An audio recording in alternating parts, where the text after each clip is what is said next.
elected a President McCain, his domestic financial policy advisor, Douglas Holtz-Eakin, would be helping to shape the health care debate. Instead, unemployed, Mr. Holtz-Eakin's COBRA health insurance is about to run out. He's preparing to pay sky-high insurance premiums because he's 51 and he has a pre-existing condition. Our fourth story on the countdown is the Democratic leadership works to get their health care reform to the House floor by week's end. Mr. Holtz-Eakin's ironic yet no less compelling story reminds us health care for all is health care for all. Congressman Alan Grayson joins us presently, but first, the latest on the House health care reform bill. Aides to the Speaker say the leadership has been in a series of meetings discussing amendment plans and specific language for the bill, and NBC News reporting that the Democratic disagreements over abortion rights and immigration have pushed the House vote until at least Friday. Meanwhile, the House Minority Leader, Mr. Boehner, says the Republicans' goal is to make the bill as difficult as possible to vote for, and that the GOP will have an alternative bill in the next several days. If by several days you mean a period of time equivalent to the Pleistocene era. Mr. Boehner getting some assistance on the Senate side from who else but Senator Olbermann of Connecticut, who says doing nothing would be better than voting for the public option. He blames public option supporters for obstructing reform, and he says he will single-handedly stop this obstruction with more obstruction of his own.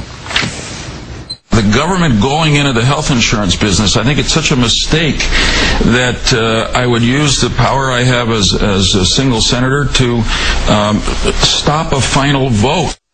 As promised, joining me now, Congressman Alan Grayson, the Democrat of Florida. Thanks for some of your time tonight, sir. Thanks. Great to be here. I'm having a good day. Good. Do you believe the House bill is going to be on the floor by the end of the week? Saturday maybe. If not, then Monday. Are you confident it is going to pass and there'll be enough reform in it to make it worthwhile? Absolutely. Look, the main thing is we have to save American lives. As you pointed out on this show a few weeks ago, there's 122 Americans who are dying every single day before that because they have no health care. If you take two people who are exactly identical, same age, same race, same smoking habits, same weight, and one of them has insurance and one of them doesn't, the one without insurance in America is 40% more likely to die. You have already outlined on the floor of the House one of, or the basic Republican tenets of a health insurance plan. When Mr. Boehner says he's going to have an alternative bill ready, first off, they've been saying that all year and there's been nothing yet so far. But is there actually one in the works? Have you heard of anything and what might be in it? I think what's in it is more of the same. They're going to try to do whatever they can to placate the insurance company. The Republican National Party is now a wholly owned subsidiary of corporate America, and that's especially true of the insurance companies. They'll do whatever the insurance companies want.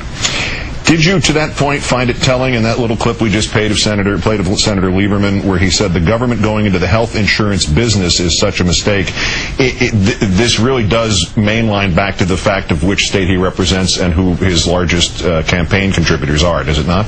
There are hundreds and hundreds of people in Connecticut who will live if this bill passes and will die if it doesn't. It can't be more bluntly stated than that. Let me ask you about this Douglas Holtz-Eakin story that I mentioned earlier. He's paying $1,000 a month to extend the private health insurance that he'd gotten through the campaign last year with Mr. McCain. He's told the Washington Post, here's the quote, "Let's not whine too much about me. I'm a wealthy, affluent American in the big picture." In a way almost as cutting to the point as you have used on the floor, didn't he just define the health care debate?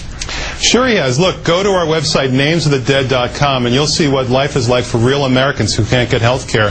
We have accumulated hundreds and hundreds of stories from people whose loved ones died because they could not get the health care they needed.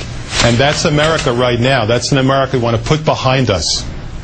Is the current plan, as we understood it from the Fox commentator and Republican consultant, Mr. Kristol, said that they're going to go after this argument, they're going to really try to hit home against reform by claiming this is all about cutting Medicare, and if that's the case, what's the Democratic defense play on that? The Democratic defense play is to tell the Republicans, stop lying.